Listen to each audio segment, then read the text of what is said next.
السلام علیکم۔ Novel Rakhail by Riaz Aqib Kohler کی یہ 3rd ایپیسوڈ ہے۔ خاور شیخ نے اس کے گریبان کی طرف ہاتھ بڑھایا ہی تھا کہ کمرے سے باہر کھٹ پٹ کی آواز سنائی دی۔ وہ رک کر دروازے کی جانب دیکھنے لگا اور پھر اس کے کچھ سوچنے سمجھنے سے پہلے ہی دروازے کے پٹ ایک دھماکے سے کھلے اور کبیر دادا ہاتھ میں پستول لیے اندر داخل ہوا۔ اس کے چہرے پر چھائی وحشت دیکھ کر خاور شیخ لرز کے رہ گیا تھا۔ ایک دم اسے لگا کہ وہ بہت بڑی غلطی کا ارتکاب کر بیٹھا ہے۔ اس کی ساری شوخی اور بستی 1 منٹ میں ہوا ہو گئی تھی۔ کبیر دادا، 1 منٹ میں وضاحت کر سکتا ہوں۔ دفاعی انداز میں ہاتھ بلند کرتے ہوئے وہ ہکلایا۔ کرو، اطمینان بھرے انداز میں کہتے ہوئے کبیر دادا نے پستول جیب میں رکھ لیا تھا۔ تناوش کو باخریت دیکھ کر اس کے دل میں جلدی آگ پر جیسے پانی پڑ گیا تھا۔ اس کے تنے ہوئے اعصاب فوراً ہی پرسکون ہو گئے تھے۔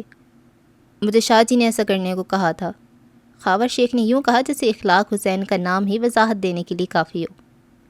کیا تمہیں معلوم تھا کہ اس لڑکی کے جملہ حقوق میرے نام محفوظ ہو چکے ہیں؟ کبیر دادا کا ٹھنڈا ٹھار لہجہ بھی خاور شیخ کے دل کی دھڑکن کو بڑھائی جا رہا تھا۔ یوں بھی کبیر دادا کی شخصیت کسی تعارف کی محتاج نہیں تھی۔ زیر زمین دنیا میں اس کا نام ہیبت و دہشت کی علامت تھا۔ جس کام میں اس کے ملوث ہونے کا شبہ بھی ہوتا، باقی لوگ اس کام سے یوں دور بھاگتے جیسے موت سے بھاگا جاتا ہے۔ جی مگر کبیر دادا کے بھرپور تھپڑ نے اس کی ہکلاتی ہوئی زبان کو لگام دے دی تھی۔ وہ پہلو کے بل زمین پہ گر گیا، البتہ فرش پہ بچھے دبیز قالین کی وجہ سے وہ نیچے گرنے کی چوٹ لگنے سے محفوظ رہا تھا۔ اٹھتے ہوئے اس نے ہونٹوں سے رستا خون ایک جانب تھوکا اور محتاط لہجے میں بولا، کبیر دادا، آپ زیادتی کر رہے ہیں۔ ہاں، مگر یہ زیادتی کی ابتدا ہے اور گلے شکوے اختتام پہ کرنا اگر کچھ بولنے کے قابل رہے تو۔ پرسکون انداز میں کہتے ہوئے کبیر دادا اس کی جانب بڑھا۔ خاور شیخ کو معلوم تھا کہ وہ کبیر دادا کا مقابلہ نہیں کر سکتا، اور پھر کبیر دادا کے 4 مسلح محافظ سونے پہ سہاگا تھے۔ اس نے فوراً جان بچانے کی تجویز سوچی اور اٹھ کر دیوار کے ساتھ کھڑی تناوش کو پکڑ کر ایک ہاتھ اس کے گلے میں ڈالتے ہوئے اسے اپنے سامنے تھام لیا۔ اس کے ساتھ ہی وہ دھمکی آمیز لہجے میں بولا، کبیر دادا، اگر کوئی میرے قریب آیا تو یہ جان سے جائے گی۔ یہ تو ویسے بھی اپنی سانس پوری کروا چکی ہے۔ تمہارا کیا خیال ہے اتنی دیر تمہارے ساتھ ایک کمرے میں بند رہنے کے بعد یہ میری کسی کام کی رہ گئی ہے؟ قسم کھاتا ہوں میں نے اسے ہاتھ بھی نہیں لگایا۔ خاور شیخ ہکلا کر صفائیاں دینے لگا۔ مجھے تمہاری گواہی کی ضرورت نہیں، اور تمہاری زندگی ختم کرنے کے لیے اتنی بات کافی ہے کہ تم نے میری چیز کو چھونے کی کوشش کی ہے۔ یہ کہتے ہوئے بھی کبیر دادا کے قدم رکے نہیں تھے۔ خاور شیخ بھی مسلسل الٹے قدم لیتے ہوئے پیچھے کو ہٹ رہا تھا۔ تناوش کا خوف زدہ چہرہ اب پرسکون ہو گیا تھا۔ کبیر دادا کی موجودگی میں ہر خوف اور ڈر اس کے دل سے رخصت ہو جایا کرتا تھا۔ اپنے متعلق کبیر دادا کی تلخ باتیں بھی اسے خفا نہیں کر سکی تھیں۔ کمرے میں داخل ہوتے وقت کبیر دادا کے چہرے پہ چائے وحشت بھرے اثرات اسے یہ باور کرانے کے لیے کافی تھے کہ وہ کتنا پریشان تھا، اور پھر تناوش کو خیریت سے دیکھتے ہی اس کے چہرے پر جھلکنے والا سکون بھی اس بات کا مظہر تھا کہ وہ اسے کتنی اہمیت دیتا ہے۔ اس کا بیزاری اور بے توجہی ظاہر کرنا یقیناً خود کو تسلی دینے کے لیے کافی تھا۔ جو ہی خاور شیخ کی پیٹھ اکبی دیوار سے ٹکرائی، وہ دھمکی آمیز لہجے میں بولا، کبیر دادا، میں سچ کہہ رہا ہوں، اگر آپ نہ رکے تو میں اس لڑکی کی گردن توڑ دوں گا۔ اگر مجھے مرنا ہے تو زندہ یہ بھی نہیں رہے گی۔ کبیر دادا 1.5-2 گز دور رکتے ہوئے بولا، خاور شیخ، اگر اس لڑکی کو کچھ بھی ہوا تو اس کی جگہ رات گزارنے کے لیے عبداللہ شیخ کی یونیورسٹی میں پڑھنے والی بیٹی کو لینا پڑے گی۔ اب یہ نہ کہنا کہ تم اس لڑکی کو نہیں جانتے، آخر بہن ہے تمہاری۔ میں تمہیں جان سے مار دوں گا۔ ہذیانی انداز میں کہتے ہوئے اس نے تناوش کو ایک جانب دھکیلا اور چیختے ہوئے کبیر دادا پر حملہ کر دیا۔ اپنے سر کو چند انچ حرکت دے کر کبیر دادا نے اس کا مکہ خطا کیا، اور اس سے پہلے کہ خاور شیخ کا ہاتھ واپس پہنچتا، کبیر دادا نے دائیں ہاتھ سے اس کی کلائی تھام لی تھی۔ اس نے بائیں ہاتھ خاور شیخ کی کوہنی پر اس انداز سے رسید کیا کہ کٹاک کی آواز کے ساتھ اس کی کوہنی ٹوٹ گئی تھی۔ اس کے منہ سے زوردار چیخ برآمد ہوئی۔ کبیر دادا کی کارروائی رکی نہیں تھی۔ اس نے خاور کا دوسرا بازو پکڑ کے مروڑا۔ چیختے ہوئے وہ بے ساختہ الٹا گھوم گیا تھا۔ کبیر دادا نے ایک پاؤں اٹھا کر خاور شیخ کی کمر پہ رکھا۔ اپنے پاؤں سے اسے آگے دھکیلتے ہوئے اس نے دونوں ہاتھوں سے اس کے مڑے ہوئے بازوؤں کو پیچھے کھینچا۔ دوسری مرتبہ کٹاک کی آواز گونجی۔ خاور شیخ کے کندھے کا جوڑ بھی نکل گیا تھا۔ اس کے ہونٹوں سے دل خراش چیخ بلند ہوئی۔ وہ گھٹنوں کے بل نیچے گرا۔ اس کا جسم رائشے کے مریض کی طرح کانپنے لگا تھا۔ کبیر دادا اس کی طرف بڑھا۔ وہ خوفزدہ اور سہمی ہوئی نظروں سے اس کی جانب دیکھتے ہوئے گڑ گڑایا، مجھے معاف کر دو کبیر دادا، آئندہ ایسی غلطی نہیں ہوگی۔ اس کے گڑ گڑانے اور تڑپنے سے بے پرواہ کبیر دادا نے قریب پہنچ کر ایک ہاتھ اس کی تھوڑی کے نیچے اور دوسرا سر پہ رکھتے ہوئے کہا، میں غلطی دہرانے کا موقع نہیں دیا کرتا۔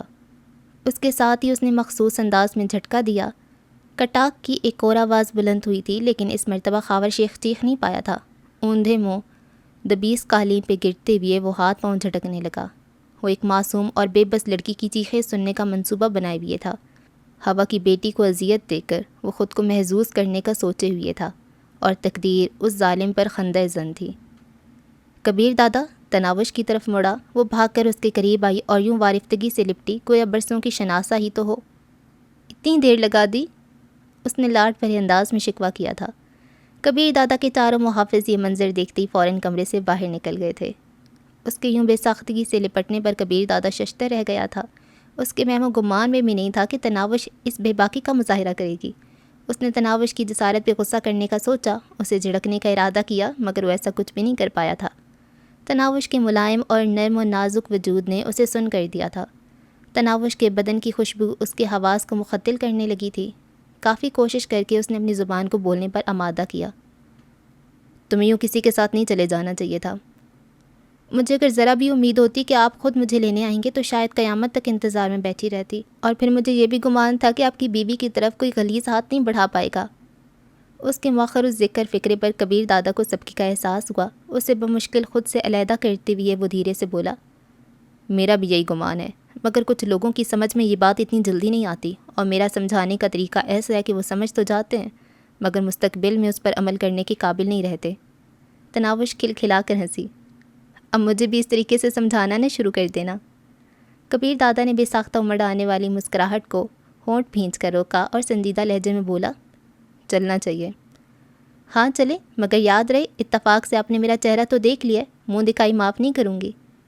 نکاح پڑھوانے کا مطلب یہ بھی نہیں کہ میں تمہارے چونچلے اٹھانا شروع کر دوں، اپنی حیثیت پہچان کر بات کیا کرو، خشک لہجے میں کہتی ہوئے وہ باہر کی طرف چل دیا۔ تناوش کے ہونٹوں سے خوشی بھری مسکراہٹ غائب ہو گئی تھی۔ وہ خاموشی سے اس کے پیچھے چل پڑی۔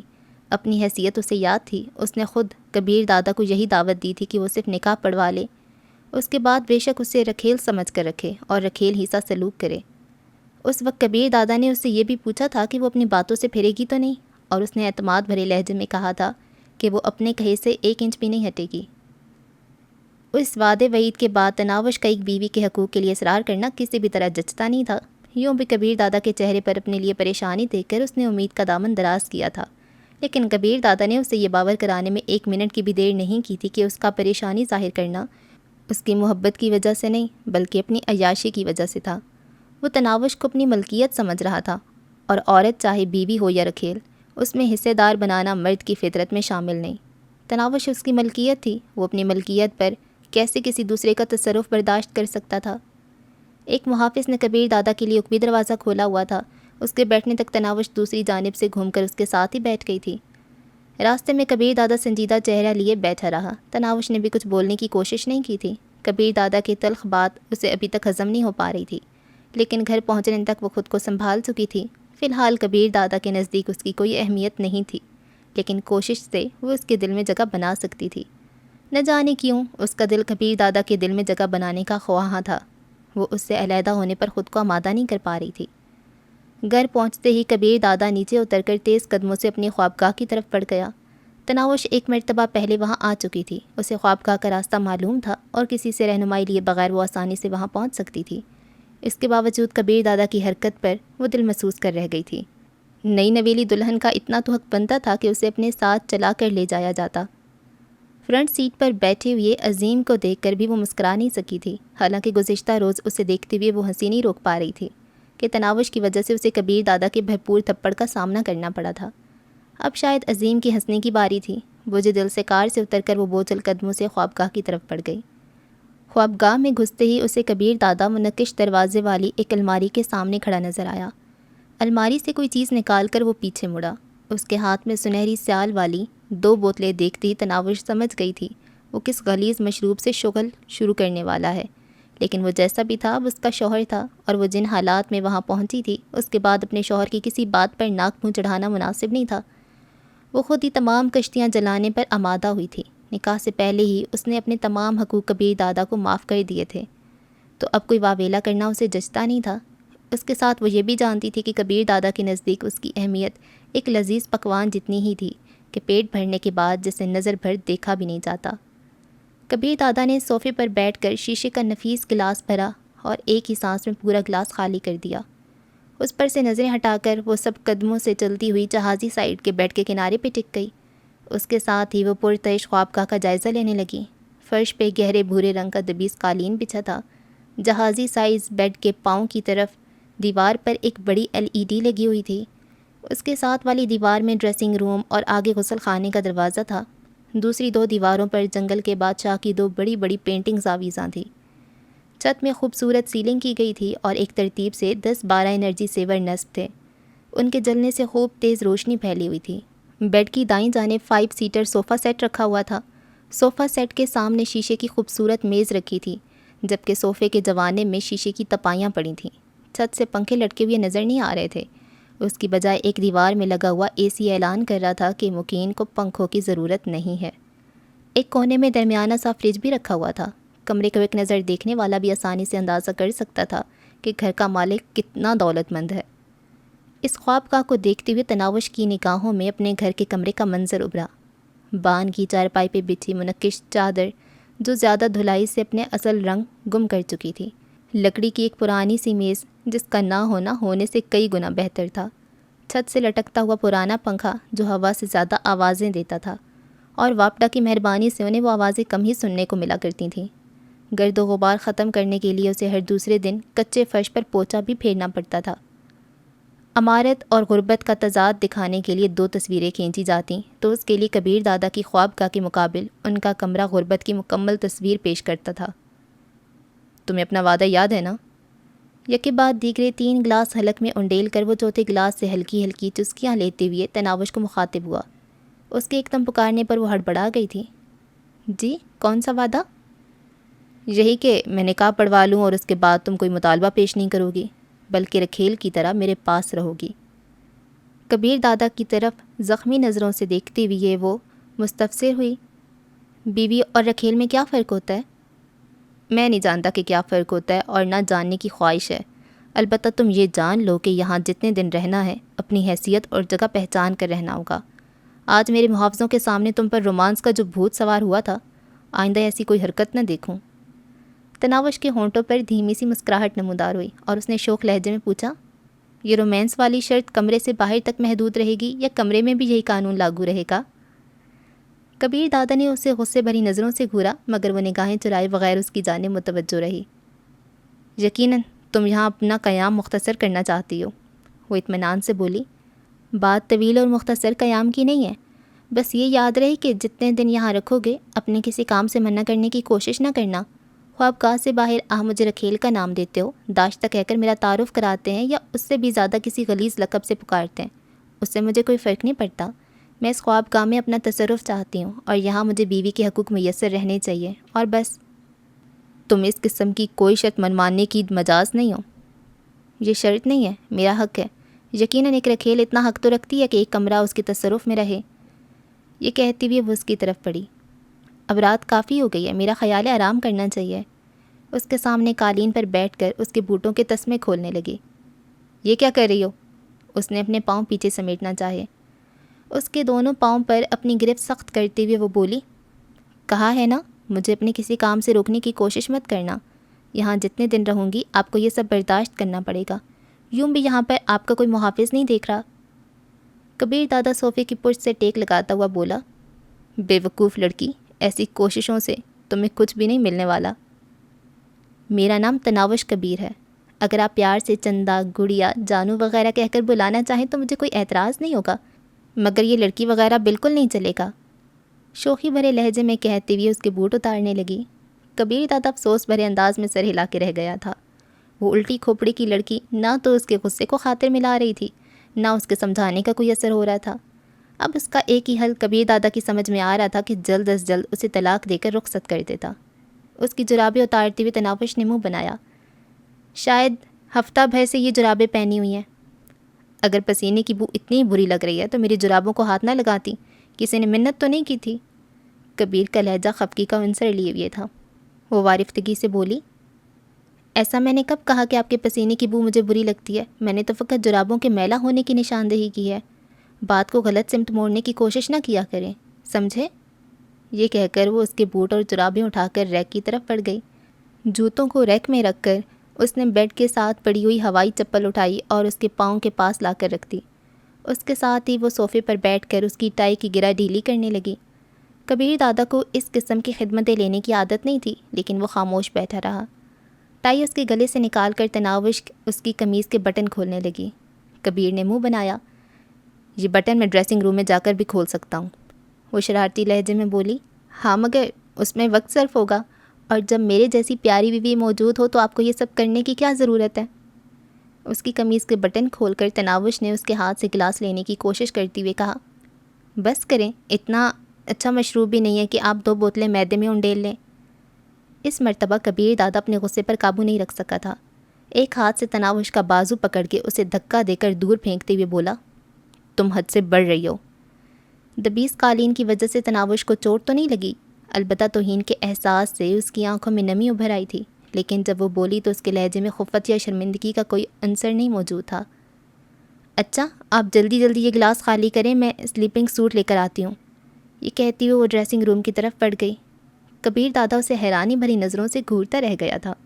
اپنے رویے پر اس کے دل میں ہلکی سی ندامت ابھری تھی، مگر وہ ندامت دل ہی دل میں مقید رہی، اس کا اثر اس نے چہرے پر نہیں آنے دیا تھا۔ وہ ڈھونڈ کر اس کا سلیپنگ سوٹ لے آئی۔ اب میں یہیں لباس تبدیل کرنا شروع کر دوں؟ کبیر دادا نے بظاہر طنزیہ لہجے میں پوچھا تھا۔ وہ بے باکی سے بولی، تو یہاں میرے علاوہ اور کون موجود ہے جس سے آپ کو شرمانے کی ضرورت پڑے؟ اور میں تو آپ کی بیوی ہوں نا، میرا مطلب جب تک یہاں ہوں۔ تمہاری کوئی کل سیدھی نہیں ہے۔ اس کے ہاتھ سے سلیپنگ سوٹ چپٹ کر وہ ڈریسنگ روم کی طرف بڑھ گیا۔ اس کے لڑکھڑاتے قدم اعلان کر رہے تھے کہ وہ کافی شراب اپنے معدے میں انڈیل چکا ہے۔ اس کے باہر نکلنے پر تناوش اندر گھس گئی۔ اپنا اتارا ہوا سوٹ اس نے نیچے قالین میں ہی پھینک دیا تھا۔ شاید ایسا اس نے تناوش کی خدمت پر بضد ہونے کی وجہ سے کیا تھا، یا اس کی عادت ہی یہی تھی۔ سوٹ کو ہینگر میں ڈال کر اس نے الماری میں لٹکایا اور باہر نکل آئی۔ شراب کی دونوں خالی بوتلیں اٹھا کر اس نے کچرا دان میں ڈالیں اور گلاس دھو کر دھونے کے لیے واش روم کی طرف بڑھ گئی۔ معلوم ہی نہیں ہو رہا تھا کہ وہ پہلی رات کی دلہن ہے۔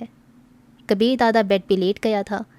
گلاس کو میز پہ رکھ کے وہ اس کے قریب بیٹھتے ہوئے پوچھنے لگی، صبح کس وقت جاگتے ہیں؟ تمہیں فکر کی ضرورت نہیں، ملازمہ کو میرے سونے جاگنے کے اوقات معلوم ہیں۔ 6 بجے جگا دوں؟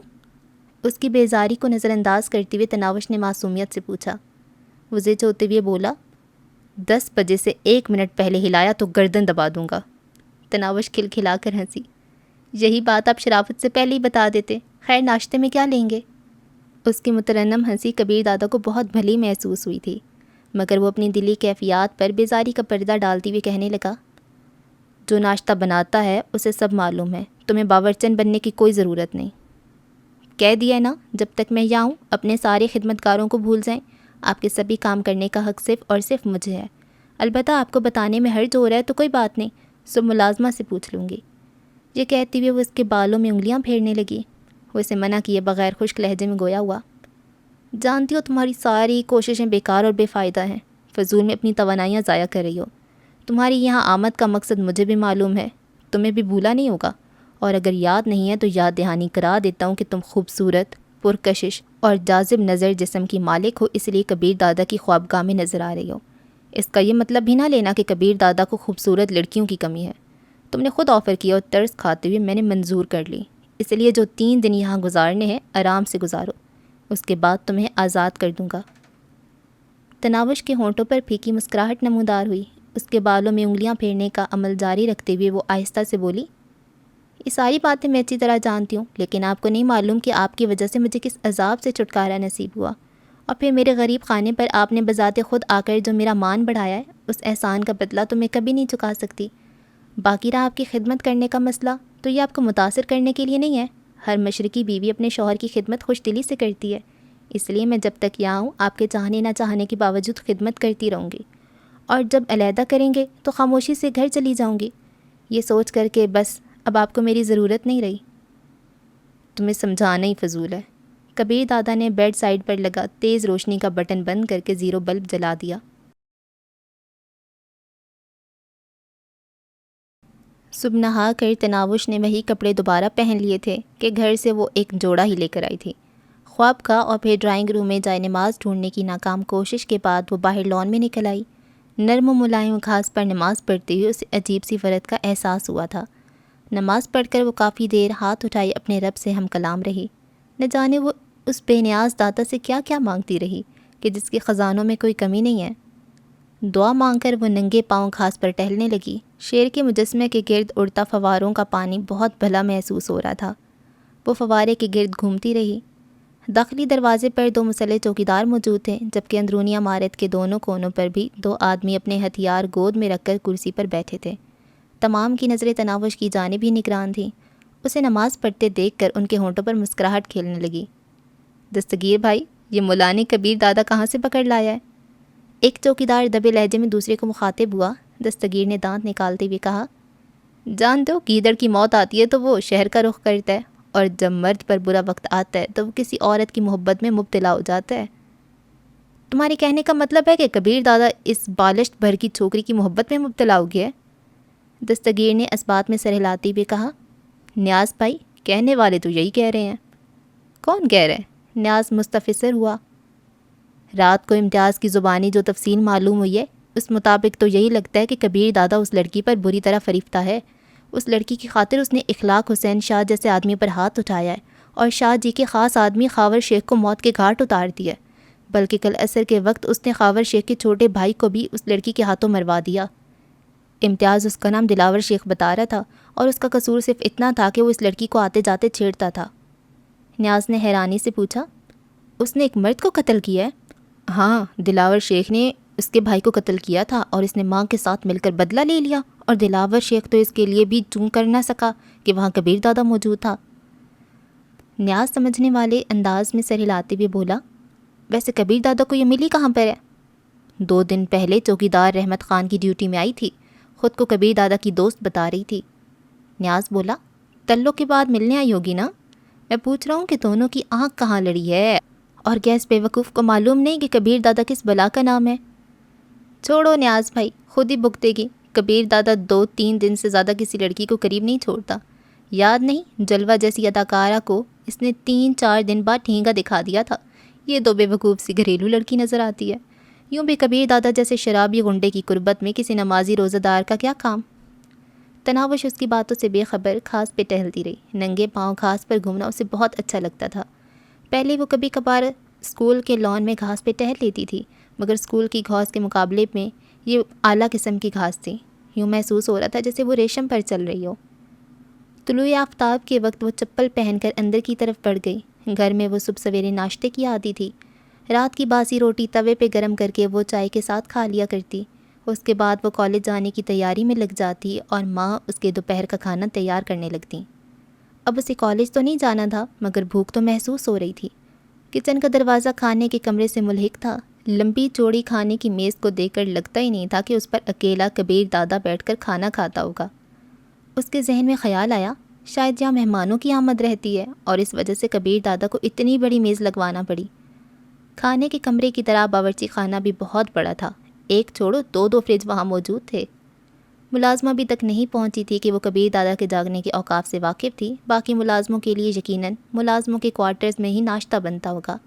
لان میں ٹہلتے ہوئے اسے کوٹھی کی عقبی جانب کوارٹر نما کمروں کی جھلک نظر آئی، اور لازماً وہ ملازمین کی رہائش کی خاطر ہی استعمال ہوتے تھے۔ خانسامہ کے جاگنے کا انتظار کیے بغیر وہ باورچی خانے میں گھس گئی۔ ایک کونے میں بنے ہوئے سنک کے ساتھ کافی گندے برتن پڑے تھے۔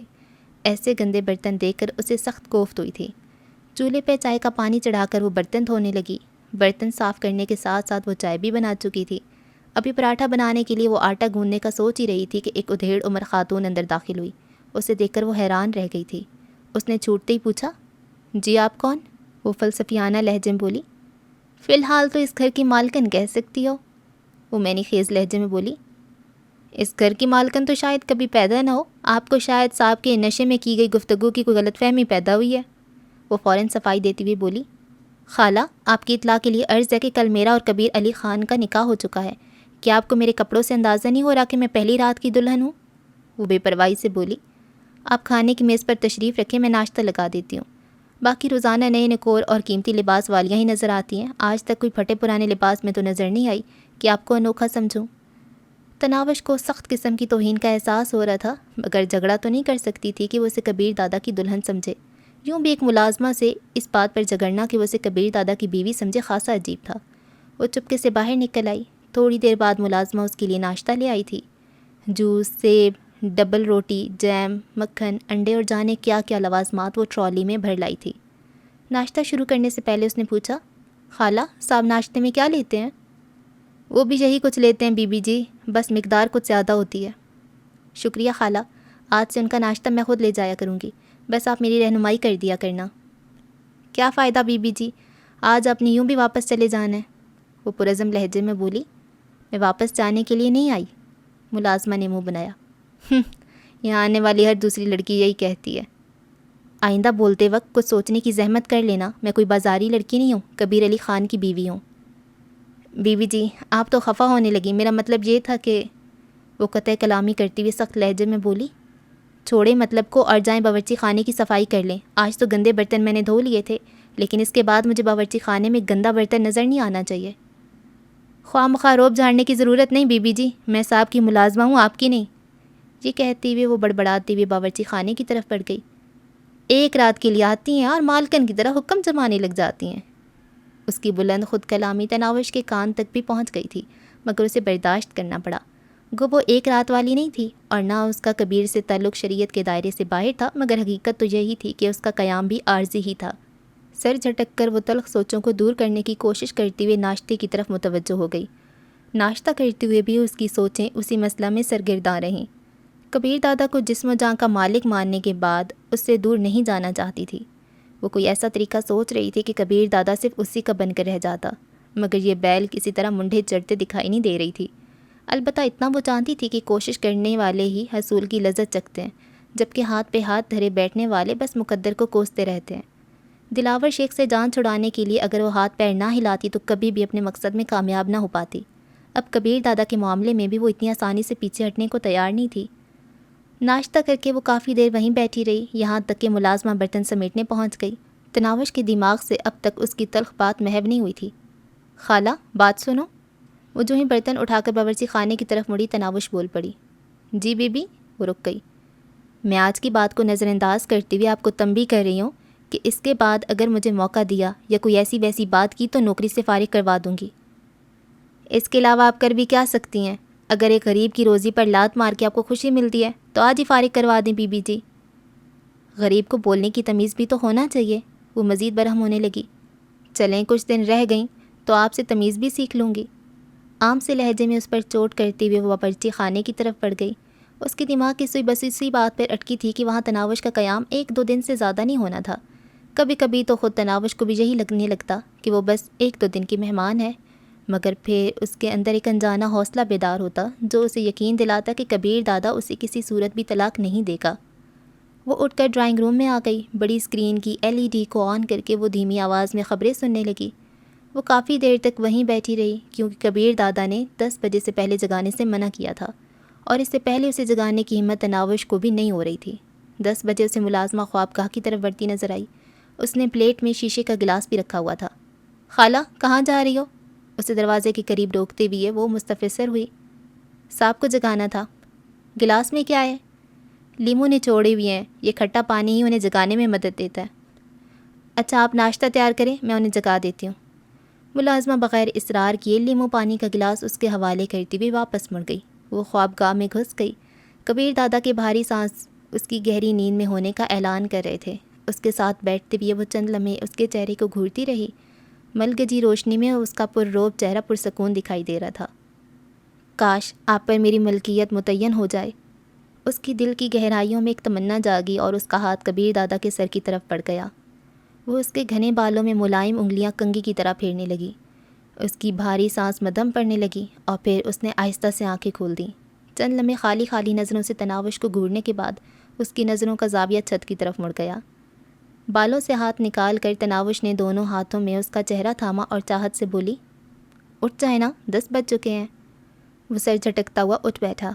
تناوش نے فوراً لیمو پانی کا گلاس اس کی جانب بڑھا دیا۔ ایک ہی سانس میں کھٹا پانی معدے میں انڈیل کر وہ غسل خانے کی طرف بڑھ گیا تھا۔ تناوش ڈریسنگ روم میں گھس کر اس کے لیے لباس نکالنے لگی۔ گہرے نیلے رنگ کا سوٹ الماری سے نکال کر اس نے ہینگر میں لٹکایا اور ناشتہ لینے چل دی۔ ملازمہ ناشتہ تیار کر رہی تھی، وہ خاموشی سے اسے ناشتہ تیار کرتے دیکھتی رہی۔ اس نے جو ہی ناشتہ تیار کر کے ٹرالی میں ڈالا وہ بول پڑی، آپ رہنے دے خالہ، میں لے جاتی ہوں۔ وہ پیچھے ہٹتے ہوئے بولی، آپ پہلی لڑکی ہیں جو صاحب جی کے کاموں میں اتنی دلچسپی لے رہی ہیں۔ میری ماں نے یہ کوشش چھوڑ دیں، کبیر علی خان جیسے آدمی کسی ایک کے ہو کر نہیں رہ سکتے۔ آپ آج ہیں، کل دوسری ہوگی، پرسوں تیسری۔ خالہ انشاءاللہ کل بھی میں ہی ہوں گی اور پرسوں بھی، کوئی دوسری تیسری آپ کو نظر نہیں آئے گی۔ یہ کہتے ہوئے وہ ٹرالی دھکیلتے ہوئے باورچی خانے سے باہر نکل آئی۔ خواب گاہ میں داخل ہو کر اس نے میز پر ناشتہ لگایا اور کھڑکی کے پردے ہٹا کر ملگجے اندھیرے کو روشنی میں تبدیل کر دیا۔ کبیر دادا ڈریسنگ روم میں کپڑے تبدیل کر رہا تھا، وہ اسی جانب بڑھ گئی۔ اسے سلیپنگ سوٹ سنبھالتے دیکھ کر وہ بولا، ویسے اس کام کے لیے ملازمہ موجود ہے۔ معلوم ہے، لیکن شاید آپ نہیں جانتے کہ ملازمہ کے رحم و کرم پر وہ مرد ہوتے ہیں جو کنوارے ہوں یا جن کی بیویاں پوہڑ ہوں۔ چند دنوں کی بیوی سے کیا کام لینا؟ بالوں میں کنگھی پھیرتی ہوئی اس نے منہ بنایا، جب تک نعمت میسر ہو اس سے فائدہ اٹھاتے رہنا چاہیے۔ صوفے کی جانب بڑھتے ہوئے اس نے مسکرا کر کہا، یہ غلط فہمی میں کب کی اپنے دل سے نکال چکا ہوں کہ بیوی نعمت ہو سکتی ہے۔ اس کے بیٹھنے تک وہ بھی اس کے پیچھے پہنچ گئی تھی۔ وہ سیب اٹھا کر دانتوں سے کترنے لگا۔ اس کے ساتھ بیٹھتے ہوئے تناوش پلیٹ سے انڈا اٹھا کر چھلکا اتارنے لگی۔ یہ کام میں اپنے ہاتھ سے کرنا پسند کرتا ہوں، وہ بے نیازی سے بولی۔ اچھی عادت ہے، لیکن جب تک میں موجود ہوں آپ کو یہ کرنے کا موقع نہیں ملے گا۔ تمہاری ہر بات مجھے تھپڑ مارنے پہ اکساتی ہے، مگر یہ سوچ کر رک جاتا ہوں کہ 2-3 دن کی مہمان ہو۔ شاید یہ قیام اتنا بھی مختصر نہ ہو۔ صاف انڈا پلیٹ میں رکھ کر اس نے دوسرا انڈا اٹھا لیا۔ تمہاری عادتیں دیکھ کر تو ایسا نہیں لگتا۔ نہ چاہتے بھی وہ مسکرا پڑا تھا۔ اس کے مزید قریب ہوتے ہوئے وہ اس کے بازو سے چمٹ گئی۔ آپ کی خدمت کرنا بری عادت ہے؟ پھر وہی رومانس، کبیر دادا نے بیزاری بھرے لہجے میں کہا، مگر اس نے تناوش کو دور نہیں کیا تھا۔ کمرے کے اندر تو آپ اجازت دے چکے ہیں نا؟ کب؟ جوس کا گلاس خالی رکھتے ہوئے اس نے حیرانی سے پوچھا۔ رات کو جب آپ مجھے محافظوں کے سامنے ایسا کرنے سے منع کر رہے تھے، اس وقت میں نے کمرے کی بابت دریافت کیا تھا اور آپ خاموش رہے تھے، اور خاموش ہونے کا ایک ہی مطلب بنتا ہے کہ آپ کو کوئی اعتراض نہیں ہے۔ اگر تم کچھ دن اور یہاں رہیں تو میرے پاگل ہونے میں کوئی شبہ نہیں رہے گا۔ وہ شرارت سے ہنسی۔ یہ نہ ہو مجھے بھیج کر دیوانے ہو جائیں۔ ناشتے سے ہاتھ کھینچتے ہوئے وہ کھڑا ہو گیا۔ صرف تم نہیں، ہر خوبصورت لڑکی یہی سمجھتی ہے کہ اس کے بغیر مرد رہ نہیں پائے گا۔ واپس کس وقت لوٹیں گے؟ وہ بھی اس کے ساتھ ہی کھڑی ہو گئی۔ اس بارے جاننا تمہارے لیے ضروری نہیں ہے۔ کبیر دادا نے دروازے کی طرف قدم بڑھائے۔ وہ جلدی سے بولی، 1 منٹ رکیں۔ اب کیا ہے؟ قدم روکتے ہوئے وہ اس کی طرف مڑا۔ اس کے قریب رک کر تناوش نے زیر لب کچھ بڑبڑا کر اس پر پھونکا، جلدی آنا۔ تمہاری یہ حرکتیں مجھے خوف میں مبتلا کر دیتی ہیں، بیزاری سے کہتی ہوئے وہ خواب گاہ سے نکل گیا۔ محافظوں نے گاڑیاں قطار میں لگائی ہوئی تھیں۔ ایک محافظ نے اسے آتے دیکھ کر عقبی نشست کا دروازہ کھول دیا۔ کار میں بیٹھتے ہوئے اچانک اس کے دماغ میں خیال آیا، محبت کے دعوے دار نے خواب گاہ ہی سے رخصت کر دیا ہے۔ یہ سوچتے ہوئے اس کی نظریں بے اختیار اندرونی عمارت کے دروازے کی طرف اٹھ گئی تھیں۔ تناوش دروازے پہ کھڑی اسی طرح دیکھ رہی تھی۔ بے وقوف، خود کلامی کے انداز میں کہتی ہوئے اس کے لبوں پہ مسکراہٹ نمودار ہوئی۔ گیٹ سے نکلتی ہوئے ایک بار پھر اس نے مڑ کر دیکھا، وہ ابھی تک وہیں کھڑی اس کی طرف متوجہ تھی۔ کبیر دادا کی رخصت ہوتے ہی تناوش گھر جانے کے لیے ڈرائیور کو دیکھنے لگی۔ گراج میں اسے وہی سفید کار کھڑی نظر آ رہی تھی جس میں 2 دن پہلے وہ گھر تک گئی تھی۔ الہی بخش نامی ڈرائیور اسے گھر تک چھوڑ کر آیا تھا۔ ڈرائنگ روم میں آ کر اس نے ملازموں کو آواز دی، راحت خالہ بات سنیں۔ جی بی بی، وہ باورچی خانے سے برآمد ہوئی۔ الہی بخش کو کہو گاڑی لگائے، میں نے گھر تک جانا ہے۔ بیزاری بھرے انداز میں سر ہلاتی ہوئی وہ باہر نکل گئی۔ اس کا ارادہ گھر سے اپنے کپڑے وغیرہ لانے کا تھا۔ گو وہ کبیر دادا کو بھی کہہ کر نئے کپڑے منگوا سکتی تھی، اور اسے یقین تھا کہ اس بات پر وہ بیزاری کا اظہار بھی نہ کرتا، مگر جانے کیوں وہ اسے اپنی کسی بھی ضرورت کے متعلق نہیں بتانا چاہتی تھی۔ ملازمہ نے اسے گاڑی لگنے کی اطلاع دیا اور وہ اٹھ کر باہر کی طرف چل دی۔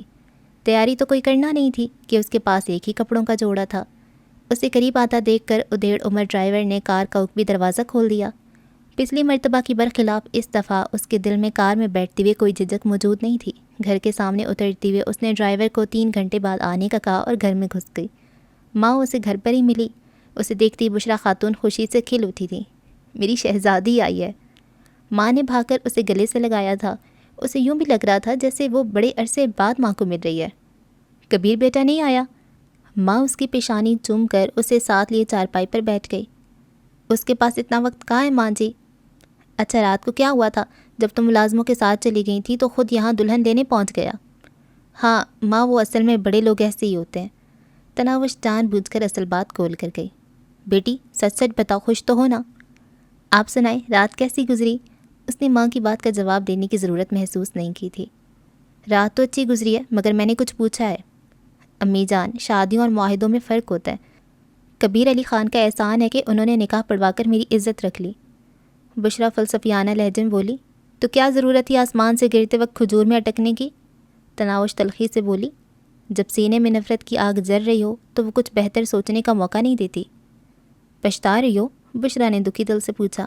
بالکل بھی نہیں، بس ڈرتی ہوں اس بات سے کہ کہیں وہ مجھے طلاق نہ دے دیں۔ باولی تو نہیں ہوئی ہو؟ بشرا نے حیرانی بھرے لہجے میں پوچھا۔ ایک گھنٹے کے ساتھ ساری زندگی گزارنا چاہتی ہو؟ اس سے بہتر تھا اسی دلاور شیخ سے شادی کر لیتی، تمہارا بھائی تو نہ جاتا۔ ماں جی، میں اس قابل نفرت شخص کے ساتھ ساری زندگی کیسے گزارتی؟ اور یہ کیسے؟ بتایا تو ہے، ہمیشہ اس کے ساتھ رہنا چاہتی ہوں۔ بے وقوف، حرام کی دولت کی چکا چوند بس عارضی خوشی فراہم کرتی ہے۔ تناوش نے منہ بنایا۔ اگر مجھے اس کی دولت سے کچھ لینا ہوتا تو گھر سے اپنے پرانے کپڑے سمیٹنے نہ پہنچ جاتی۔ پھر کیا بات ہے؟ ماں جی، آپ نے ابو جان سے پسند کی شادی کی تھی نا؟ وہ ماں کی گود میں سر رکھ کر لیٹ گئی۔ ہاں بیٹی، مگر وہ بے وفا ہمیشہ ساتھ رہنے کا عہد نہ نبھا سکا۔ بشرا اپنے محبوب شوہر کی یاد میں کھو گئی تھی۔ ابو جان سے آپ کو کیوں اتنا پیار تھا ماں جی؟ بشرا اس کے ماتھے پہ لب رکھتے ہوئے شفقت سے بولی۔ کسی کا پیارا لگنا اختیار میں تھوڑی ہوتا ہے پگلی۔ تناوش نے معنی خیز لہجے میں پوچھا۔ مطلب آپ جانتی ہیں کسی کو چاہنا بے اختیاری فعل ہے؟ ہاں جانتی ہوں، مگر برابری اور مسابقت بھی کوئی حیثیت رکھتی ہے چندہ۔ کبیر علی خان بہت بڑی شخصیت ہے اور ہم نہایت حقیر۔ ہم کبھی اس کے مقام تک نہیں پہنچ سکتے۔ تم اس کے نزدیک ایک کھلونے سے زیادہ حیثیت نہیں رکھتی ہو، اور جب کھلونے سے دل بھر جایا کرتا ہے تو اسے توڑ دیا جاتا ہے یا کسی کے حوالے کر دیا جاتا ہے۔ وہ عزم سے بولی۔ فکر نہ کریں ماں جی، اگر میں اس کے مقام تک نہیں پہنچ سکتی تو اسے اپنی حیثیت تک لے آؤں گی۔ بہتر تو یہی ہوگا کہ طلاق لے کر دوبارہ اپنا گھر بسا لو۔ اگر لوگوں کی باتوں سے ڈرتی ہو تو ہم یہ گھر بیچ کر کہیں اور چلے جائیں گے۔ اب تو یوں بھی اس موذی دلاور شیخ سے جان چھوٹ گئی ہے۔ ماں جی، شریف لڑکیاں طلاق کا مطالبہ نہیں کیا کرتی۔ بشرا ہنسی۔ ٹھیک ہے جی، شریف لڑکی نہ کرے مطالبہ، بدمعاش لڑکا خود ہی طلاق دے دے گا۔ بددعائیں تو نہ دے ماں جی۔ اچھا کچھ نہیں کہتی میری گڑیا، یہ بتاؤ کھانا کھاؤ گی کہ نہیں؟ میرا تو دل نہیں چاہ رہا، اس لیے کچھ بھی نہیں بنایا۔ اگر تمہارا دل کرے تو کچھ اچھا بنا لیتی ہوں۔ ہاں بالکل کھاؤں گی، کوئی اچھی سی سبزی بنا لیں تو اتنی دیر میں اپنا سامان سمیٹ لوں۔ ماں جی، میرا پرانا موبائل فون کدھر ہے؟ کیا کرنا ہے؟ بشرا نے باورچی خانے سے آواز دی۔ ساتھ لے کر جاؤں گی؟ تو اپنے والا لے جاؤ۔ نہیں، وہ آپ کے کام آئے گا۔ میرا خیال ہے وہ میرے والے ٹرنک میں پڑا ہوگا۔ اس کا پرانا موبائل فون کچھ زیادہ ہی پرانا تھا، مگر ماں سے رابطہ کرنے کے لیے اس نے ساتھ لے جانا مناسب سمجھا تھا۔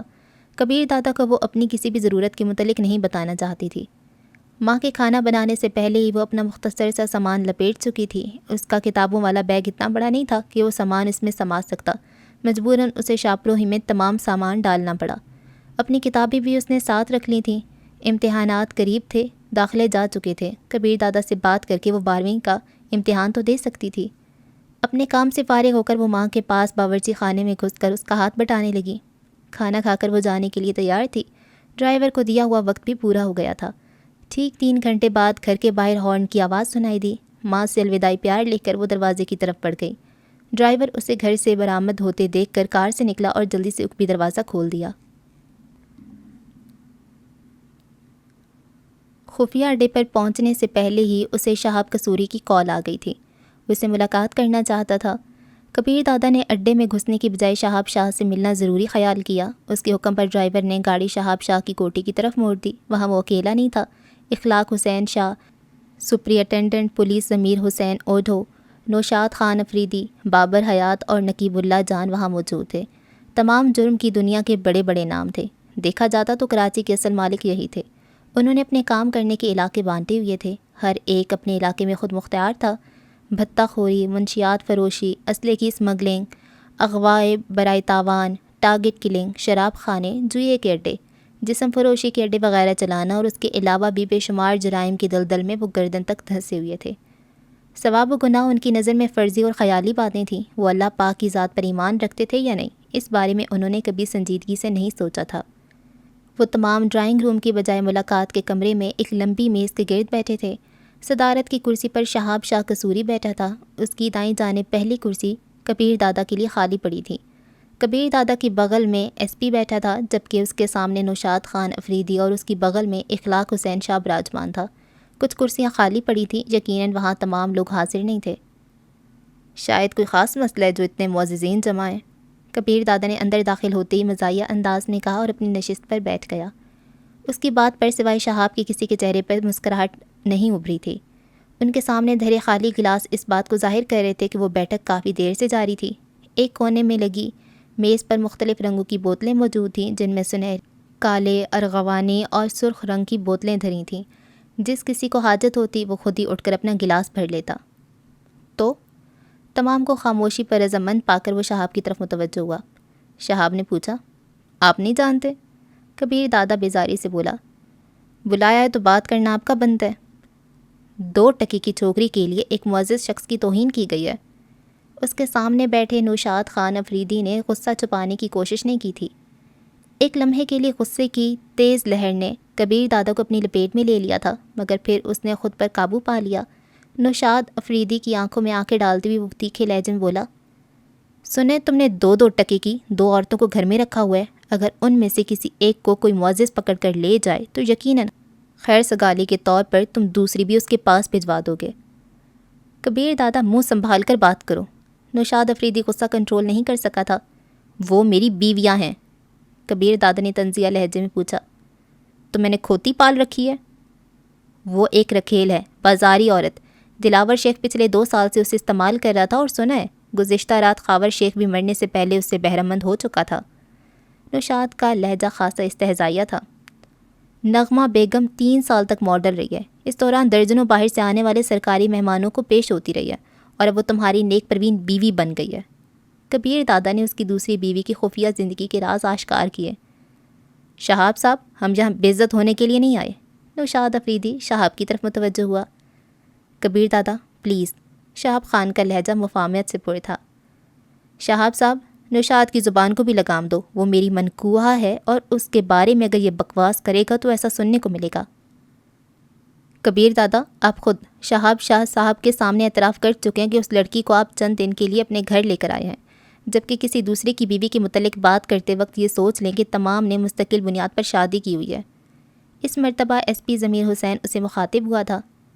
ایس پی صاحب، میں اسے ایک دن اپنے پاس رکھوں یا ہمیشہ، یہ میرا ذاتی فعل ہے، اور کسی سورما کو میں یہ اجازت نہیں دے سکتا کہ وہ میری عزت پر ہاتھ ڈالے۔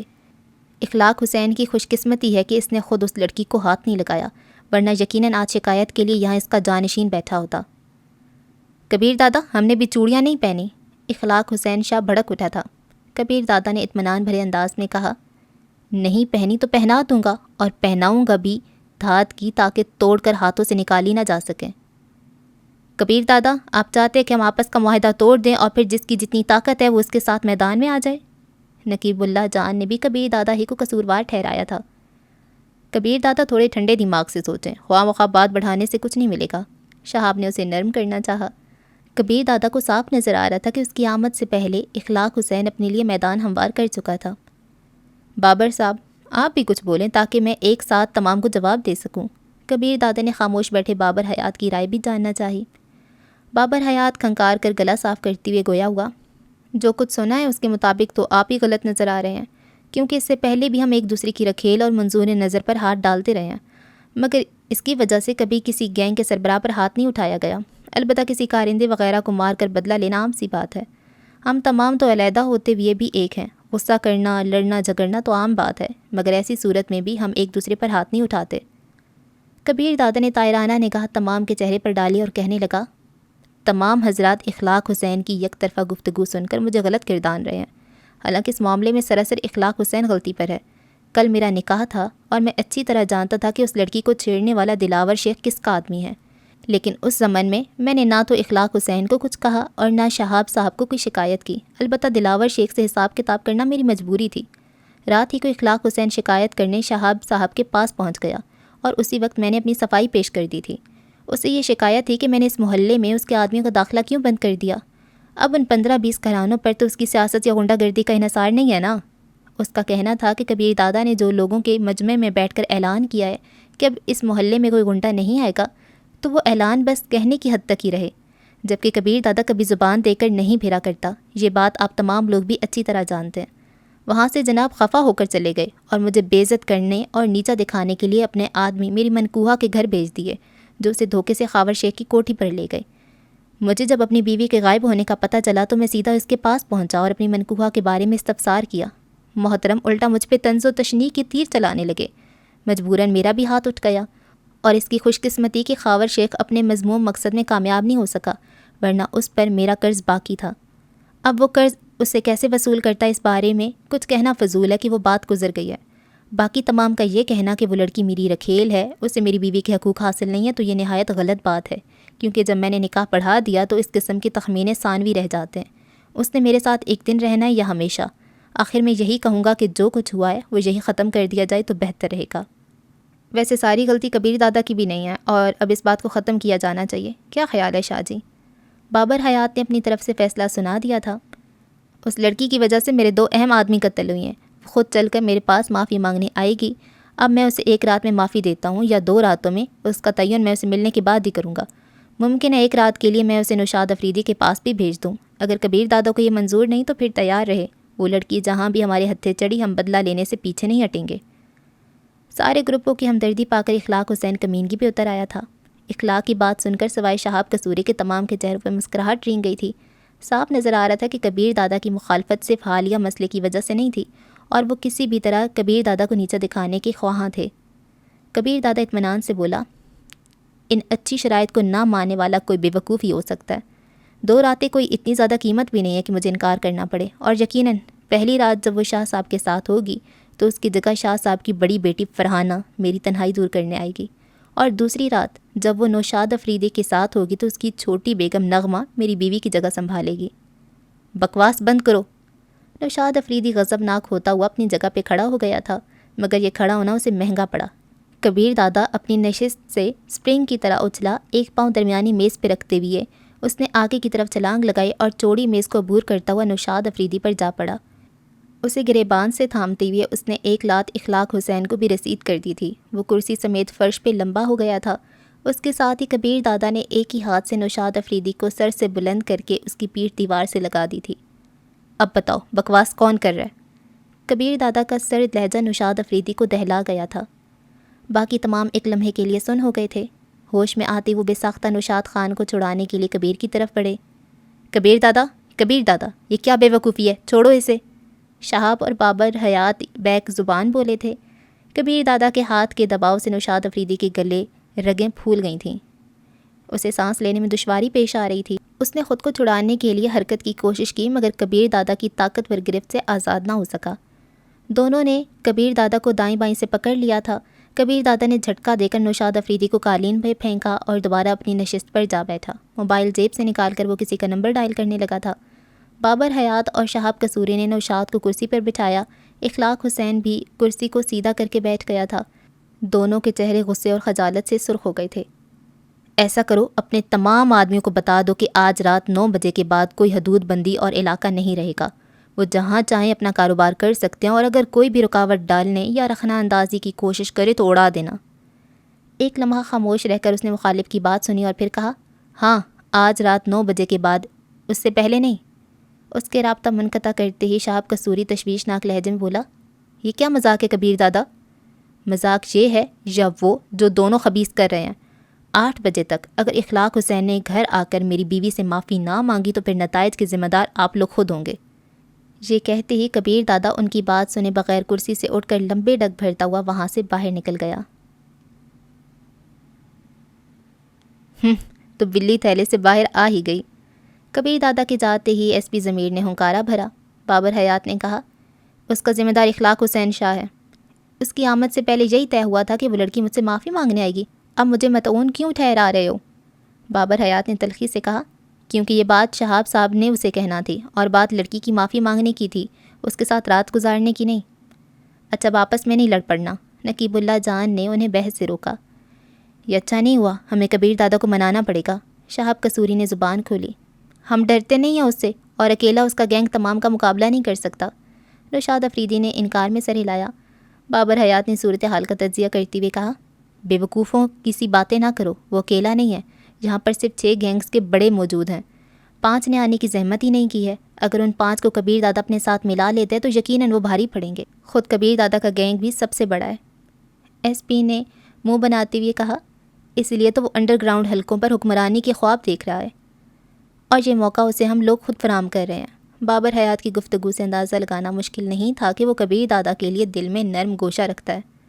نوشاد افریدی نے تلخی سے کہا، بابر صاحب آپ اسے کچھ زیادہ ہی اہمیت دے رہے ہیں۔ بابر ٹھیک کہہ رہے۔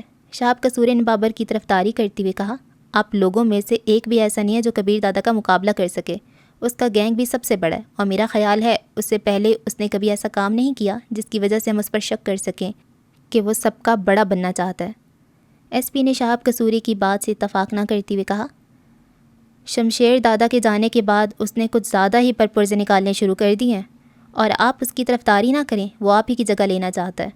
شہاب قصوری صاف گوئی سے بولا، میں شمشیر دادا کی طرح بڑا نہیں ہوں، میں تو بس آپ تمام کو ایک جگہ اکٹھا کر کے صلح صفائی کرا دیتا ہوں، اس سے بڑھ کر غالباً میری کوئی حیثیت نہیں ہے۔ باقی جہاں تک میری جگہ سنبھالنے کا تعلق ہے تو آج تک کبیر دادا نے ایسی کوئی حرکت نہیں کی، وہ شمشیر دادا کا شاگرد ہے، اور شمشیر دادا ہی نے یہ سربراہی میرے حوالے کی تھی۔ اگر شمشیر دادا کو چند روز کے لیے بلا لیں، نوشاد افریدی نے مشورہ دیا۔ بابر حیات بولا، اسے بمبئی کی ہوا راست آ گئی ہے، یقیناً وہ یہاں لوٹنا نہیں چاہے گا، تو پھر ان حالات سے کیسے نپٹا جائے؟ خاموش بیٹھے نقیب اللہ جان نے زبان کھولی۔ میرا تو خیال ہے فی الحال اخلاق حسین کو مصالحت کی کوشش کرنا چاہیے، خواہ مخواہ جھگڑا بڑھانے سے کچھ حاصل نہیں ہوگا۔ اگر ہم تمام نے مل کر کبیر دادا کے گینگ کا خاتمہ کر بھی دیا، تب تک وہ بھی ہمیں ناقابل تلافی نقصان پہنچا چکا ہوگا۔ بابر حیات نے مشورہ دیا۔ بابر صاحب صحیح کہہ رہے ہیں۔ نقیب اللہ جان نے بابر کی تائید میں سر ہلایا۔ آپ کا کیا خیال ہے؟ شہاب قصوری نے ایس پی سے مشورہ چاہا۔ ایس پی ضمیر اوڈو گلا کھنکارتے ہوئے بولا، ویسے فی الحال ہم کسی قسم کے جھگڑے کی حالت میں نہیں ہیں، اور وہ بغیرت اس چھوکری کے پیچھے باولا ہوا ہے۔ شہاب نے نوشاد افریدی کی جانب دیکھا۔ فی الحال اس کا مطالبہ پورا کر دیتے ہیں، لیکن میں کوشش کروں گا کہ شمشیر دادا کو چند روز کے لیے بلوا لوں۔ جب تک میں کبیر دادا کو مزہ نہ چکھا لوں مجھے آرام نہیں آئے گا، خاص کر اس کی رکھیل کو تو میں چھوڑوں گا نہیں۔ شاہ جی، اب سب کچھ آپ پر منحصر ہے۔ شہاب قصوری اخلاق حسین کی طرف متوجہ ہوا۔ اخلاق حسین نے طنزیہ لہجے میں کہا، گویا سب کا یہی فیصلہ ہے کہ میں اس 2 ٹکے کی چھوکری سے معافی مانگوں؟ فیصلہ نہیں، مشورہ، شہاب قصوری نے تصحیح کی۔ ایک ہی بات ہے، اخلاق حسین نے منہ بنایا۔ آپ اپنی بات کریں، اگر آپ کی نظر میں کوئی اور تجویز ہے تو بتائیں۔ شہاب قصوری نے گیند اس کی کورٹ میں پھینکی۔ اس کے علاوہ تو یہی حل رہ جاتا ہے کہ اپنے اپنے گینگ کو تیاری کا حکم دے دیں، کل صبح تک فیصلہ ہو جائے گا کس کا کتنا نقصان ہوا ہے۔ میں اس چھوکری کو چھوڑوں گا تو نہیں، اخلاق حسین نے دانت پیسے۔ شہاب قصوری بولا، وہ بات کا مسئلہ ہے، یوں بھی یہ تبھی ممکن ہوگا جب آپ کبیر دادا سے بڑا گینگ بنا لیں گے، البتہ وہ اس لڑکی کو خود سے علیحدہ کر دے تب دوسری بات ہے، اور اس وقت میرا خیال ہے اس کا فائدہ کوئی نہیں ہوگا۔ فائدہ نقصان تو میں نہیں جانتا، لیکن میں نے اسے کوٹھے پر نہ بٹھا دیا تو اخلاق حسین نہ کہنا۔ بابر حیات نے پوچھا، شاہ جی مستقبل کے منصوبوں کو رہنے دیں، فی الحال موجودہ مسئلے کا حل بتائیں۔ میں معذرت کر لوں گا۔ اخلاق حسین نے ایک لمحہ سوچنے کے بعد فیصلہ سنایا۔ ایک دم تمام کے چہرے پرسکون ہو گئے تھے۔ شہاب قصوری نے تحسین آمیز لہجے میں کہا، شکریہ شاہ صاحب، ہمیں آپ سے اسی دانش مندی اور ظرف کی توقع تھی، یہ پسپائی نہیں، عارضی طور پر جنگ کو ٹالنے کی صحیح ہے۔ نوشاد افریدی دانت پیستے ہوئے بولا، دیکھ لینا جلدی کبیر دادا کو اس کا مزہ چکھنا پڑے گا، اس چھوکری کو اگر بھرے مجمع میں بھی لباس نہ کیا تو غنڈہ گردی چھوڑ دوں گا۔ باقی بھی اخلاق حسین کے فیصلے کو اپنے اپنے انداز میں سراہنے لگے۔ کبیر دادا کو دیکھتے ہی عظیم نے جلدی سے دروازہ کھول دیا۔ اس کا چہرہ غصے سے لال بھپکا ہو رہا تھا۔ عظیم کو اندازہ لگانے میں دیر نہ لگی کہ کوئی بہت بڑا مسئلہ ہو گیا ہے۔ نہ معلوم اسے کیوں اس سب کے پیچھے کبیر دادا کی نئی دلہنی دکھائی دے رہی تھی۔ نشست سنبھالتے ہی کبیر دادا نے کہا، گھر چلو، اور ڈرائیور نے سر ہلاتے ہوئے گاڑی آگے بڑھا دی۔ چوکیدار نے کار کو حرکت کرتے دیکھ کر دروازہ کھول دیا تھا۔ 2-3 منٹ کی خاموشی کے بعد اس نے جھجکتے ہوئے پوچھا، آپ کا 9 بجے والا حکم کارکنوں تک پہنچا دوں؟ فی الحال نہیں، اگر ایسا کرنا ہوا تو بتا دوں گا۔ اس کے بعد گھر آنے تک خاموشی چھائی رہی۔ کار کے رکتے ہی عظیم عقبی نشست کا دروازہ کھولنے کے لیے جلدی سے باہر نکلا، مگر کبیر دادا نے اس کا انتظار نہیں کیا تھا۔ دادا آرام کریں گے یا کہیں جانا ہوگا؟ آرام کرو کہہ کر اس نے اندر کی جانب قدم بڑھا دیے۔ نہ چاہتی ہوئی بھی اس کی متلاشی نگاہیں تناوش کو ڈھونڈنے لگیں۔ شاید وہ سو رہی تھی، ورنہ گاڑیوں کے اندر آنے پر وہ لازماً باہر نکلتی۔ اسے کمرے میں بھی موجود نہ پا کر کبیر دادا کا پارا ایک دم بلند ہو گیا تھا۔ گھنٹی بجا کر اس نے کام والی کو بلایا۔ جی صاحب جی؟ راحت خالہ نے اندر داخل ہوتے ہوئے پوچھا۔ تناوش کہاں ہے؟ راحت خالہ نے حیرانی سے جواب دیا۔ گھر تک گئی ہے صاحب جی۔ اس کی حیرانی بجا تھی کہ اس سے پہلے کبیر دادا نے کبھی کسی لڑکی کے متعلق استفسار نہیں کیا تھا، چاہے وہ ایک رات گزار کر جانے والیاں ہوں، چاہے 2-3 دن وہاں گزارنے والیاں۔ اسے ہاتھ سے جانے کا اشارہ کرتے ہوئے وہ صوفے پر بیٹھا، موبائل فون جیب سے نکال کر تناوش کا نمبر ملانے لگا، مگر پھر کسی سوچ کے تحت اس نے گھنٹی جانے سے پہلے ہی رابطہ منقطع کر کے دوبارہ کام والی کو بلانے کے لیے گھنٹی بجا دی۔ راحت خالہ دوبارہ اندر آئی۔ جی صاحب جی؟ وہ گھر تک کیسے گئی ہے؟ الہی بخت چھوڑنے گیا تھا صاحب۔ ٹھیک ہے جاؤ، اسے جانے کا کہہ کر اس نے دونوں ہاتھوں سے اپنا سر تھاما۔ 2-3 منٹ سوچنے کے بعد وہ کسی کا نمبر ملانے لگا۔ آداب کبیر دادا۔ دوسری گھنٹی پر ہی کال وصول کر لی گئی تھی۔ یار پاشا، شام کو 9 بجے میرے پاس آ سکتے ہو؟ کبیر دادا شرمندہ نہ کیا کریں، آپ کے حکم سے سرتابی کا میں سوچ بھی کیسے سکتا ہوں؟ وہ مزید بولا۔ کاشف راجپوت، اسد خان، شیر خان اور فصیح الدین کو بھی ساتھ لے آنا۔ پاشا ہنسا۔ کوئی میٹنگ وغیرہ یا دعوت کر رہے ہیں؟ وہ صاف کوئی سے بولا۔ کوئی ضروری بات ہے؟ ویسے اڑتی اڑتی خبریں تو مجھ تک بھی پہنچ گئی ہیں، سنا ہے شادی وادی کے چکروں میں پڑ گئے ہیں۔ باقی کی تفصیل ملنے پر ہوگی۔ ٹھیک ہے دادا، جلدی ملیں گے۔ پاشا نے رابطہ منقطع کر دیا۔ اس نے موبائل فون ایک طرف پھینکا اور صوفے کی پشت پر سر ٹیکتے ہوئے آنکھیں بند کر لیں۔ اسی وقت دروازہ کھلنے کی آواز پر وہ اس کی طرف متوجہ ہوا۔ تناوش ہاتھ میں سامان پکڑے اندر داخل ہوئی تھی۔ کہاں گئی تھی تم؟ ایک جھٹکے سے سیدھا ہوتے ہوئے وہ دھاڑا۔ اسے غصے میں پا کے تناوش ہکا بکا رہ گئی۔ میں گھر تک گئی تھی۔ اس کا غصہ تناوش کی سوچ سے ماورا تھا۔ کس سے پوچھ کر، اور ایک دن میں تمہیں ماں کی یاد ستانے لگی؟ مجھے پوچھنے کا خیال نہیں رہا، سوچا تھا آپ کی آمد سے پہلے واپس لوٹ آؤں گی، مگر آپ کچھ جلدی لوٹ آئے ہیں۔ تمہیں میری روزمرہ کا کیا پتہ؟ وہ ابھی تک غصے میں تھا۔ تو کیا ہو گیا، گھر تک ہی گئی تھی۔ بے پرواہی سے کہتے اس نے ہاتھ میں پکڑا سامان کرسی پہ رکھا اور اس کے قریب آ گئی۔ یہ بکواس اس لیے کر رہی ہو کہ تمہیں صورتحال کا علم نہیں اور یہ پتہ نہیں ہے کہ میرے کتنے دشمن موجود ہیں جو تمہیں نقصان پہنچا سکتے ہیں۔ اوف اللہ جی، اتنی فکر مندی! شوخی بھرے لہجے میں کہتے ہوئے وہ قالین پر بیٹھ کر اس کے بوٹ کھولنے لگی۔ ایک دم کبیر دادا کو لگا کہ اس کا غصہ کرنا اور تشویش کا اظہار کرنا یہ ظاہر کر رہا تھا کہ اسے تناوش کی فکر تھی، لیکن اس بات کا اقرار کرنا اس کے لیے ممکن نہیں تھا۔ وہ فوراً غصے کا اظہار کرتے ہوئے بولا، فکر کرتی ہے میری جوتی، اور تمہیں کس نے کہا ہے میری بوٹ اتارو؟ وہ اطمینان سے بولی، کیونکہ آپ اس وقت آرام کرتے ہیں، 7 بجے تک لیٹتے ہیں، 8 بجے ڈنر کر کے گھر سے نکل جاتے ہیں، واپسی رات کے 1-2 بجے تک ہوتی ہے، کبھی کبھی پوری رات نہیں آتے۔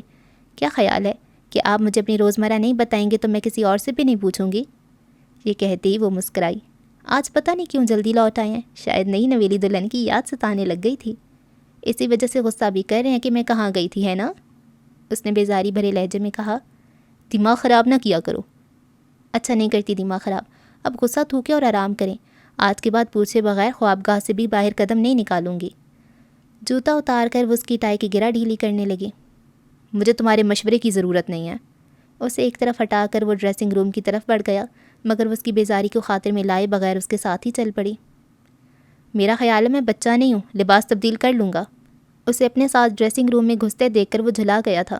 وہ شوخی سے بولی، ہاں بچے تو نہیں ہیں، مگر اتنے بڑے بھی نہیں ہوئے کہ آپ پر دھیان دینا چھوڑ دوں گا ایک۔ کبیر دادا نے اسے ڈرانے کے لیے تھپڑ تولا۔ سچ میں؟ الماری سے سلیپنگ سوٹ نکال کر اسے تھماتے ہوئے اس نے شوخی سے آنکھیں مٹکائیں۔ کبیر دادا اسے گھور کے رہ گیا۔ گھورنا بند کریں اور بنیان بھی اتار لینا۔ اس دن آپ کو ملنے آئی تھی، اس بنیان میں جناب آرام فرما رہے تھے۔ بڑی ماں کی طرح ایک اور نصیحت جھاڑتی ہوئے وہ باہر نکل گئی۔ کبیر دادا کو سمجھ نہیں آ رہا تھا کہ وہ کیسے اس کی ہر بات برداشت کر رہا ہے۔ ڈریسنگ روم سے نکل کر اس نے اپنا سامان اٹھایا اور دوبارہ اندر گھس آئی۔ الماری کے لٹکے خالی ہینگرز کے ساتھ وہ اپنے کپڑے لٹکانے لگی۔ کبیر دادا لباس تبدیل کر کے بیڈ کی طرف بڑھ گیا تھا۔ وہ بھی اپنے کپڑے اور جوتے وغیرہ سنبھال کر بیڈ کی طرف بڑھ گئی۔ اس کے ساتھ پڑے تکیے پر کوہنی سے ٹیک لگا کر بیٹھتے ہوئے وہ اس کے بالوں میں انگلیاں پھیرنے لگی۔ آج جلدی کیوں آئے ہو؟ تناوش کا لہجہ بالکل کسی خیال رکھنے والی بیوی کا سا تھا۔ تم میں سے کیا کہ میں کس وقت لوٹتا ہوں؟ بتایا ہے نا جو چند دن یہاں گزارنے ہیں اپنے کام سے کام رکھا کرو۔ یہ کہتی ہوئے اس نے تناوش کا ہاتھ سر سے دور دھکیلا۔ سونے دو مجھے۔ سلا ہی رہی ہوں نا۔ منہ بناتے ہوئے وہ دوبارہ اس کے سر میں انگلیاں پھیرنے لگی۔ وہ جھلاتے ہوئے بولا، لیکن میں اس کا عادی نہیں ہوں، مجھے اس طرح نیند نہیں آئے گی۔ وہ اطمینان بھرے لہجے میں بولی، تو جب میں یہاں ہوں عادت ڈال لیں۔ وہ بے پھرتے ہوئے بولا، میرا خیال ہے تمہیں آج ہی واپس بھیجنا پڑے گا۔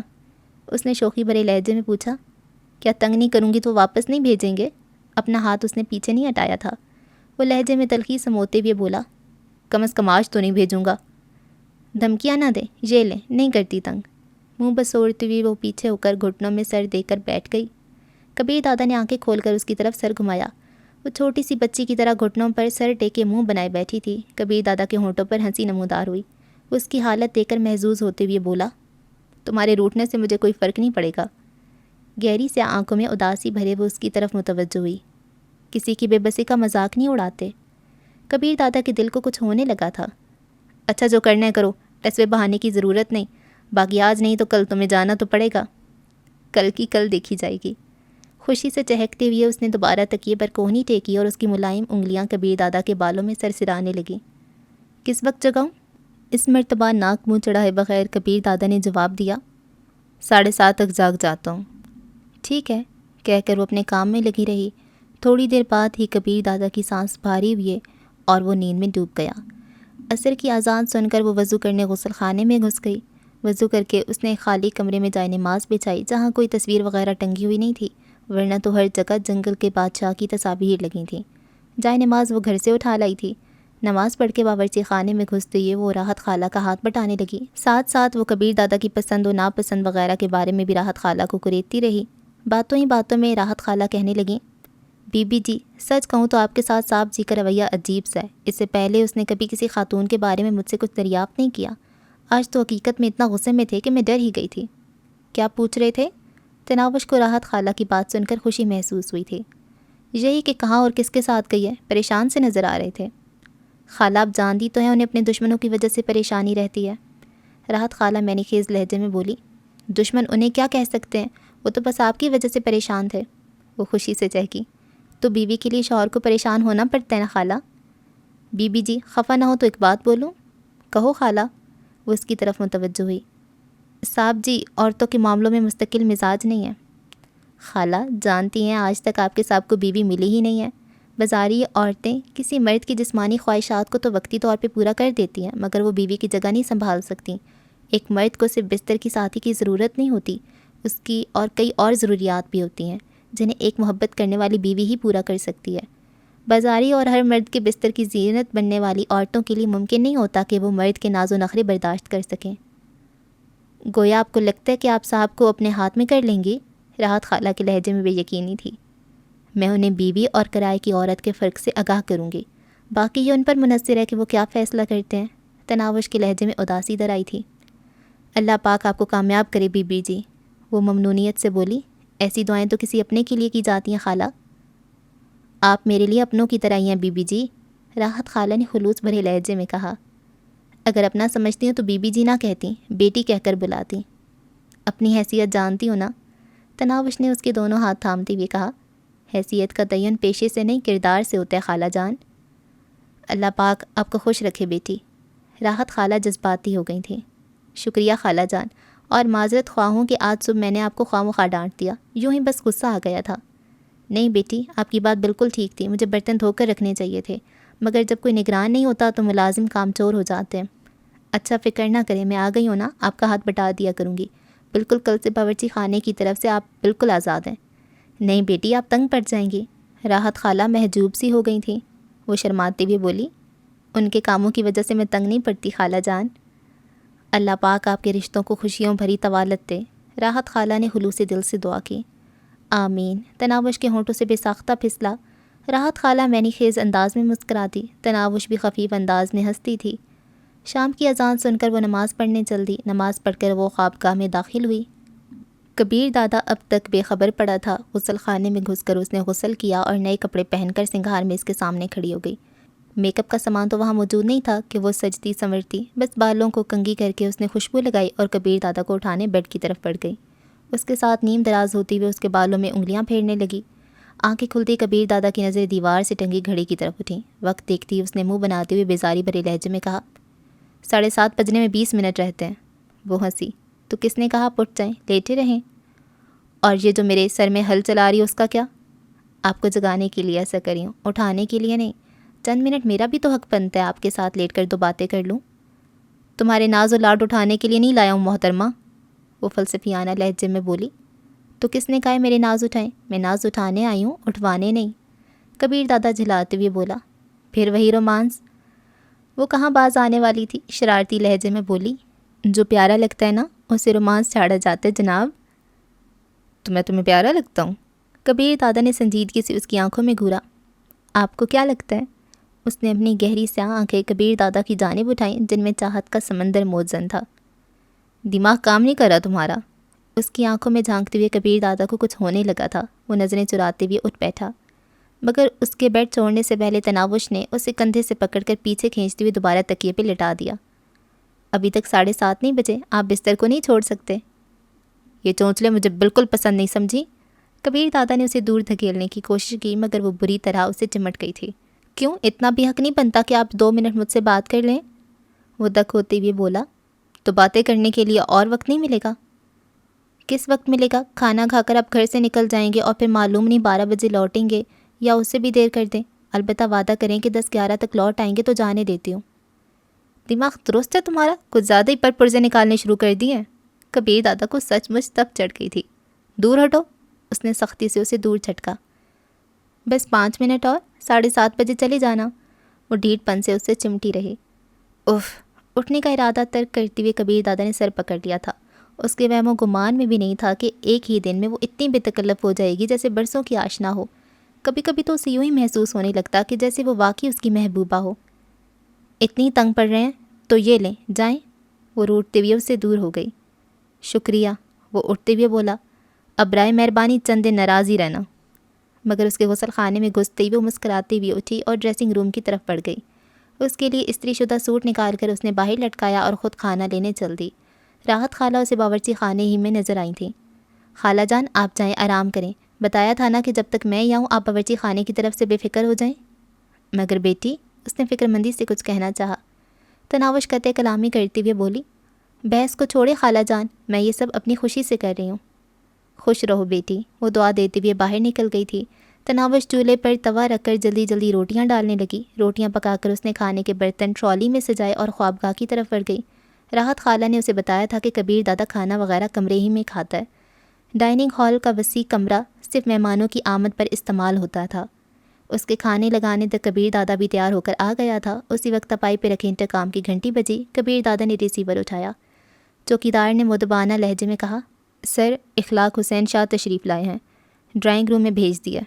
ٹھیک ہے، مختصر کہتے ہوئے اس نے ریسیور واپس رکھ دیا۔ میرا مہمان آ گیا، تم کھانا کھا لو، میں بعد میں کھا لوں گا۔ تناوش کا جواب سنے بغیر وہ ڈرائنگ روم کی طرف بڑھ گیا۔ وہ بس خفا نظروں سے اسے گھورتی رہ گئی تھی۔ خوابگاہ سے نکلتے ہی اسے دروازے سے اندر داخل ہوتا ہوا اخلاق حسین نظر آیا۔ اس کے ہونٹوں پر ندامت بھری مسکراہٹ تھی۔ کبیر دادا نے آگے بڑھ کر اس سے مصافحہ کرتے ہوئے کہا، بیٹھے شاہ صاحب۔ شکریہ، کہتی ہوئے اس نے صوفے پر نشست سنبھالی۔ بھابھی نظر نہیں آ رہی؟ ہاں وہ کمرے میں ہے، یہ کہتی اس نے تناوش کو پکارا۔ وہ دروازے کی در سے آنے والے کو جھانک رہی تھی۔ کبیر دادا کی آواز سنتے ہی اس نے پیچھے ہو کر سر پہ دوپٹہ درست کیا اور دروازہ کھول کر باہر نکل آئی۔ السلام علیکم بھائی جان۔